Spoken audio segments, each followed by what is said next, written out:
大港桥，这座连接城市与海洋的象征，随着时间推移，也需要定期维护与检修。这次由交通部航港局委托，交由台湾蜘蛛人执行全桥修缮作业。我们是台湾唯一拥有最专业高空绳索技术团队，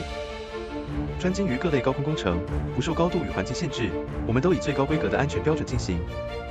在大港桥这次的维护任务中，团队以绳索垂降方式进行难以搭设鹰架的高空区域作业，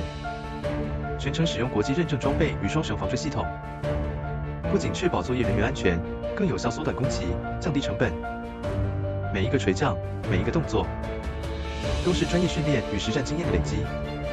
在炙热的阳光下，在海风的考验中，